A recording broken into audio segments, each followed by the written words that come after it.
जय श्री कृष्ण भक्तों, आज हम आपको पितृपक्ष की महान कथा सुनाने जा रहे हैं। कहा जाता है कि इस कथा को सुनने से समस्त प्रकार के पितृदोष समाप्त होते हैं। इस कथा का ध्यान पूर्वक श्रवण करने मात्र से ही मनुष्य के कोटि कोटि पाप नष्ट होते हैं और उसे अपार धन संपत्ति और सुख समृद्धि की प्राप्ति होती है। पितरों की कृपा से उसके सभी दुख दोष समाप्त होते हैं और सुखी जीवन प्राप्त होता है। यह महान कथा भगवान श्री कृष्ण ने गरुड़ जी को सुनाई है। इस कथा को आरंभ करने से पहले प्रेम से बोलिए ओम पितृदेवाय नमः। आइए कथा सुनते हैं। एक समय की बात है, पक्षीराज गरुड़ अपने मन में जिज्ञासा लिए भगवान श्री कृष्ण के पास आते हैं और उन्हें प्रणाम करते हैं। हे प्रभु, पितृपक्ष में पितरों की पूजा करने से कौन सा फल मिलता है? पितृपक्ष के दौरान पितरों की शांति के लिए कौन से उपाय करने चाहिए? भगवान श्री कृष्ण से कहते हैं, हे गरुड़, तुमने आज उत्तम प्रश्न किया है। तुम्हारे इस प्रश्न में समस्त मनुष्य जाति का कल्याण छिपा हुआ है। जो मनुष्य अपने पितरों को संतुष्ट करता है, उसके समस्त दोष और दुख समाप्त होते हैं। पितरों की पूजा करने से मनुष्य को अपने पूर्वजों का आशीर्वाद प्राप्त होता है। इस विषय में एक अप्सरा और ऋषि की प्राचीन कथा कही जाती है।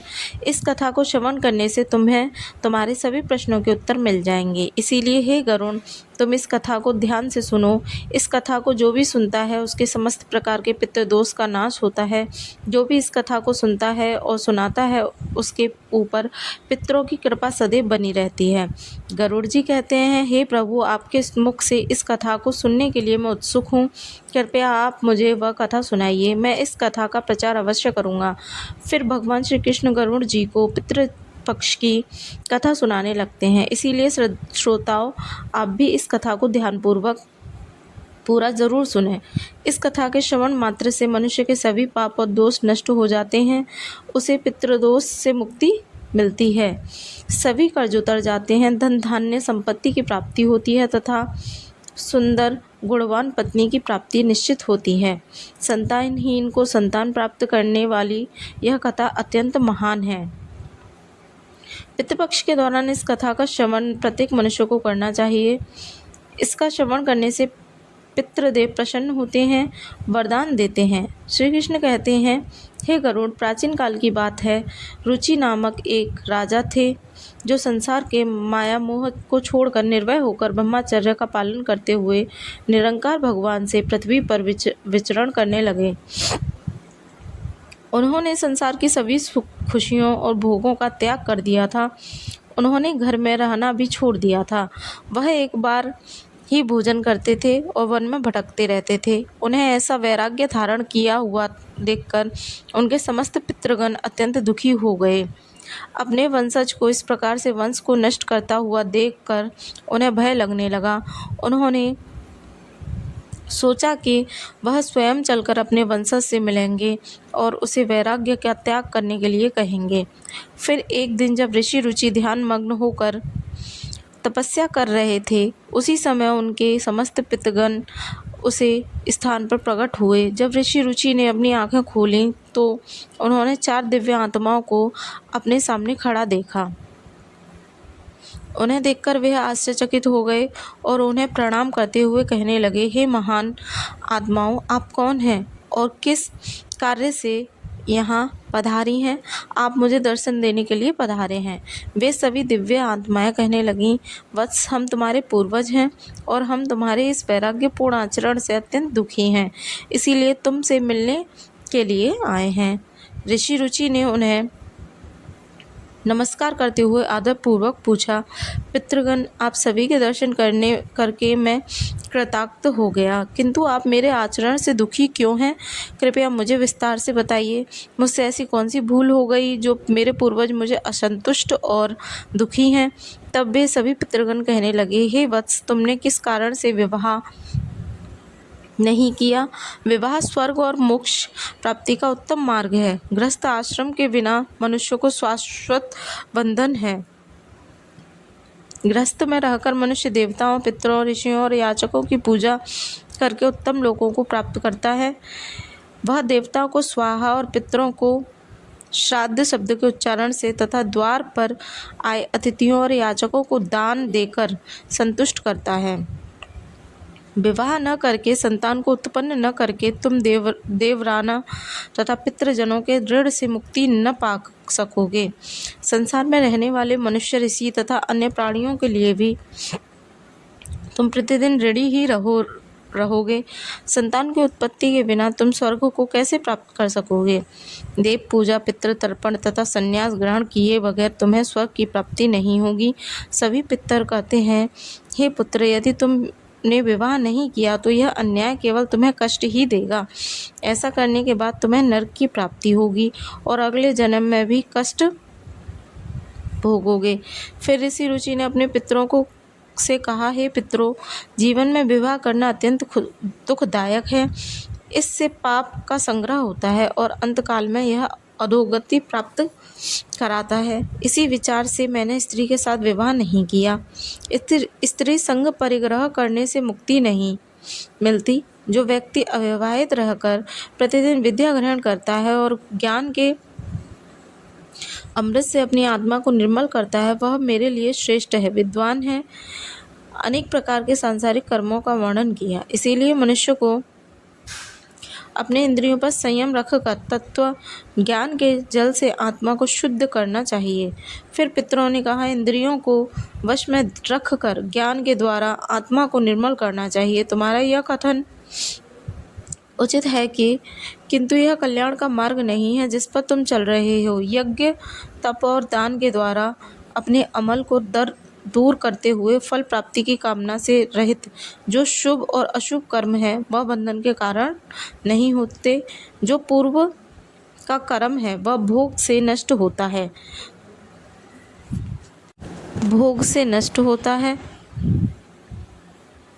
पूर्व जन्म का जो पुण्य कर्म है वह सुख दुख को भोगने से निरंतर नष्ट होता रहता है। फिर ऋषि रुचि ने कहा, पितामह, वेदों में कर्म मार्ग के प्रतिपादक द्वारा विद्या और माया की पुष्टि की गई है। इसीलिए आप मुझे विवाह करने के लिए क्यों प्रेरित कर रहे हैं? विवाह करके मेरा अनिष्ट ही हो जाएगा। पितरों ने कहा, वत्स, कर्म द्वारा जो कुछ भी किया जाता है वह विद्या है, यह सत्य है, किंतु विद्या प्राप्त करना भी एक प्रकार का कर्म है।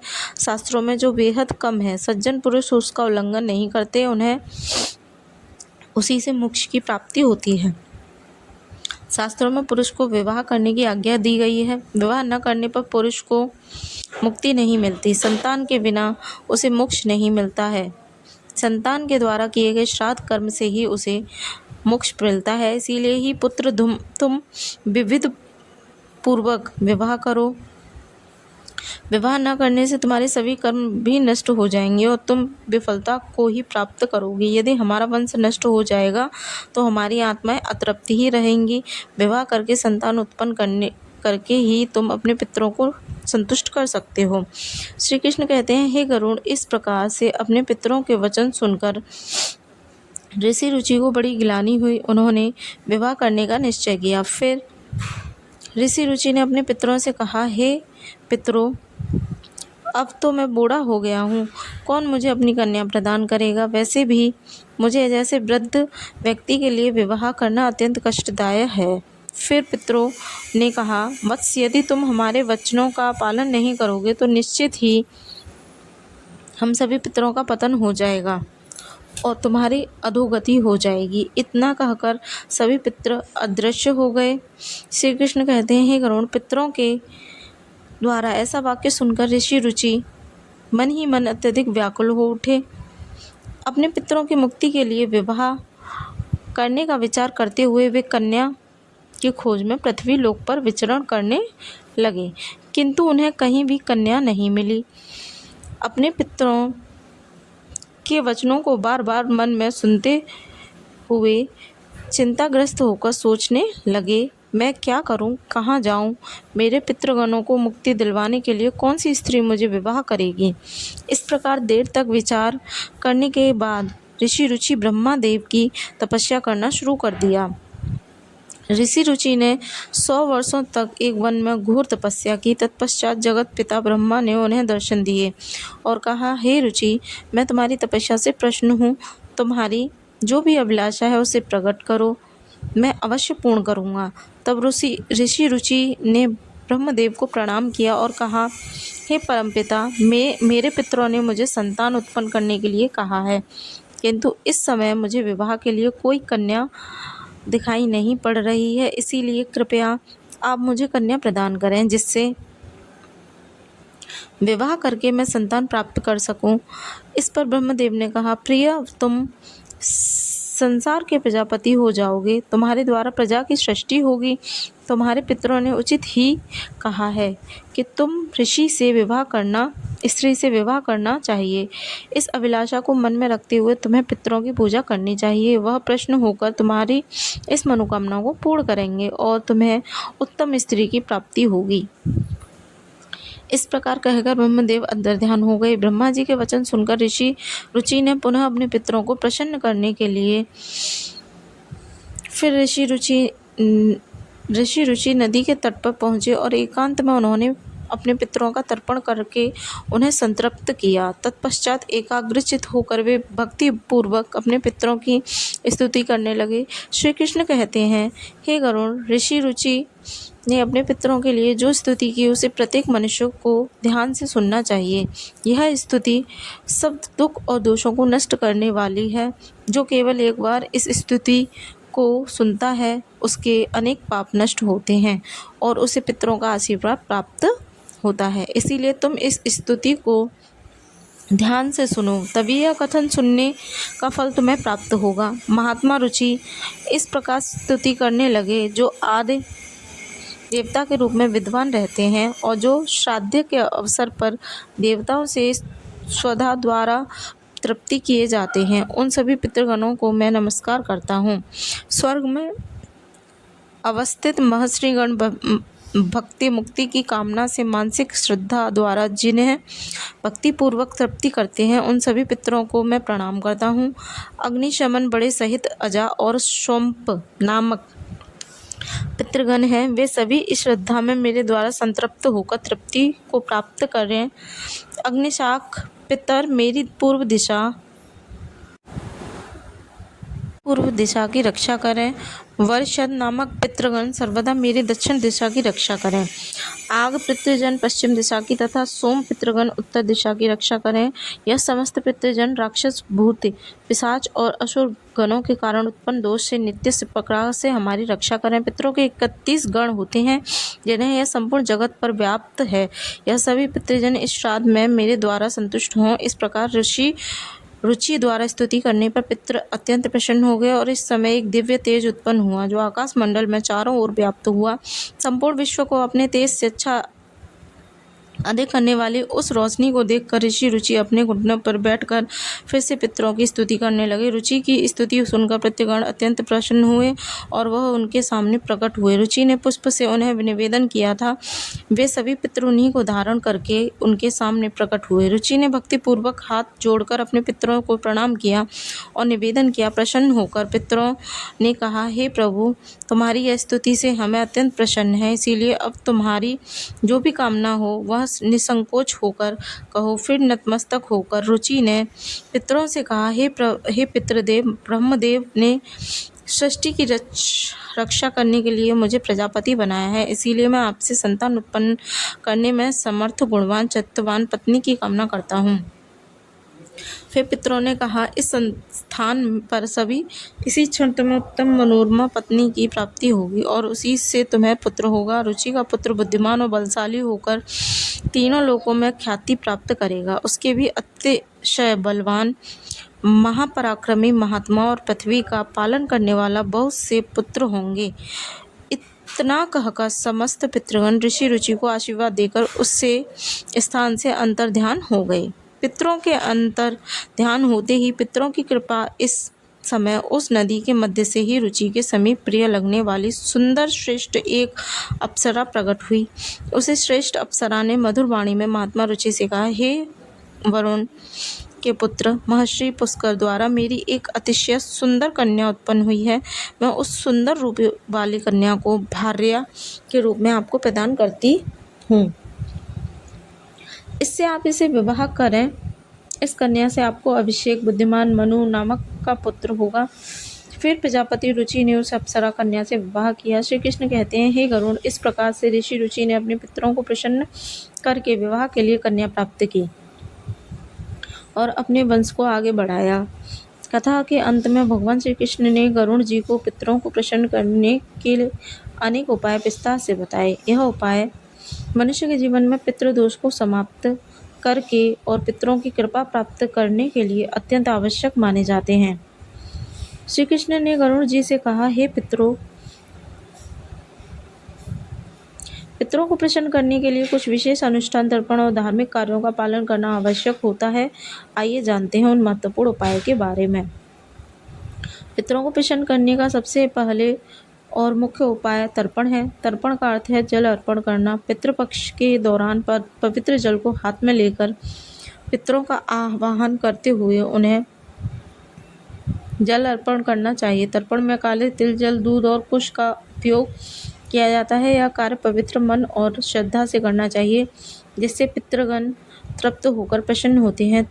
तर्पण करते समय ओम पित्राय नमः श्राद्ध मंत्र का उच्चारण करना चाहिए, जिससे पितृ संतुष्ट होते हैं और आशीर्वाद प्रदान करते हैं। श्री कृष्ण कहते हैं, श्राद्ध कर्म पितरों की तृप्ति के लिए महत्वपूर्ण अनुष्ठान है। इसमें पितरों के निम्नलिखित भोजन, फल और वस्त्र अर्पण किए जाते हैं। श्राद्ध कर्म करने वाले व्यक्ति को ब्राह्मणों को भोजन कराना चाहिए और उन्हें वस्त्र एवं दक्षिणा देकर आशीर्वाद लेना चाहिए। श्राद्ध के दिन विशेष रूप से सात्विक भोजन बनाना चाहिए, जिसमें खीर, पूरी, सब्जी और अन्य पौष्टिक एवं ताज़ा खाद्य पदार्थ होना चाहिए। इस भोजन को पवित्रता के साथ पितरों के निमित्त अर्पण किया जाना चाहिए। तीसरा उपाय श्री कृष्ण ने बताया, गाय, ब्राह्मण और अन्य जीवों को भोजन। पितरों को प्रसन्न करने के लिए गाय, कुत्ते, कौवे और ब्राह्मणों को भोजन कराना अत्यंत शुभ माना जाता है। इन्हें भोजन अर्पण करने से पितृ तृप्त होते हैं और प्रसन्न होकर आशीर्वाद देते हैं। विशेष रूप से श्रद्धा के लिए गाय को हरी घास और रोटी खिलाना और कौवे को चावल व खीर खिलाना शुभ माना जाता है। इन कार्यों के लिए पितरों की कृपा प्राप्त होती है और पितृदोष से मुक्ति मिलती है। श्री कृष्ण कहते हैं, पीपल और तुलसी के वृक्ष की पूजा करना पितरों को प्रसन्न करने का महत्वपूर्ण उपाय है। पीपल का वृक्ष पितृगणों का निवास स्थान माना जाता है और तुलसी का पौधा देवी लक्ष्मी का प्रतीक होती है। श्राद्ध के दिन पीपल और तुलसी की पूजा करने पितरों को तृप्त किया जाता है। पीपल के वृक्ष के नीचे दीप जलाने से पितृगण प्रसन्न होते हैं और परिवार को सुख समृद्धि का आशीर्वाद देते हैं। भगवान श्री कृष्ण ने गरुड़ जी को बताया कि जो व्यक्ति पितृदोष से पीड़ित होता है उसे गया जी या अन्य पवित्र तीर्थ स्थलों पर जाकर पिंडदान करना चाहिए। गया जी में पिंडदान करने से पितृ संतुष्ट होकर मोक्ष प्राप्त करते हैं और वंशजों को आशीर्वाद देकर पिंडदान के समय काले तिल, कुश और चावल का उपयोग करके पितरों को अर्पण करना चाहिए। यह प्रक्रिया पितरों को तृप्त करती है और उनकी आत्मा को शांति प्रदान करती है। श्री कृष्ण कहते हैं, हे पितरों को प्रसन्न करने के लिए व्यक्ति को श्राद्ध पक्ष के द्वारा व्रत रखना चाहिए। इस समय सात्विक आहार ग्रहण करना चाहिए और ब्रह्मचर्य का पालन करना चाहिए। भगवान श्री कृष्ण ने गरुड़ जी से कहा कि श्राद्ध पक्ष में मांस, मदिरा और तामसिक आहार का सेवन नहीं करना चाहिए। व्रत के दौरान भगवान विष्णु से व देवी लक्ष्मी की आराधना करनी चाहिए। इससे पितरों की आत्मा को शांति मिलती है और वह प्रसन्न होकर आशीर्वाद प्रदान करते हैं। श्री कृष्ण कहते हैं, पितरों को संतुष्ट करने के लिए गरीबों, ब्राह्मणों, साधुओं को अन्न दान और वस्त्र दान करना चाहिए। यह कार्य विशेष रूप से श्राद्ध पक्ष के दौरान करने से पितरों की आत्मा को तृप्ति प्राप्त होती है। अन्न दान और वस्त्र देने से मनुष्य को पुण्य की प्राप्ति होती है और पितृदोष से मुक्ति मिलती है। इस कार्य से पितृ प्रसन्न होकर घर परिवार की सुख समृद्धि आशीर्वाद देते हैं। भगवान श्री कृष्ण ने बताया कि पवित्र नदियों, विशेषकर गंगा में स्नान करके पितरों के निम्नलिखित जल अर्पण करना अत्यंत शुभ माना जाता है। गंगा जल पितरों की तृप्ति के लिए सर्वोत्तम होता है, जिससे पितृदोष समाप्त होते हैं। गंगा में स्नान करने से व्यक्ति के पाप धुल जाते हैं और पितरों की आत्मा को शांति मिलती है। इस कार्य से पितृ प्रसन्न होकर आशीर्वाद प्रदान करते हैं। श्री कृष्ण कहते हैं, पितरों को प्रसन्न करने के लिए सत्संग में शामिल होना और पवित्र ग्रंथ जैसे भागवत गीता का पाठ करना अत्यंत लाभकारी माना जाता है। पितरों की शांति के लिए गीता के 11वें अध्याय का पाठ विशेष रूप से लाभकारी होता है। भगवान गीता के पाठ से पितरों की आत्मा को शांति मिलती है और उनके वंशजों पर उनकी कृपा बनी रहती है। भगवान श्री कृष्ण ने गरुड़ जी को यह भी बताया कि जो व्यक्ति उन उपायों को श्रद्धा और विश्वास के साथ करता है, उसे जीवन में सभी प्रकार के सुख और समृद्धि प्राप्त होती हैं।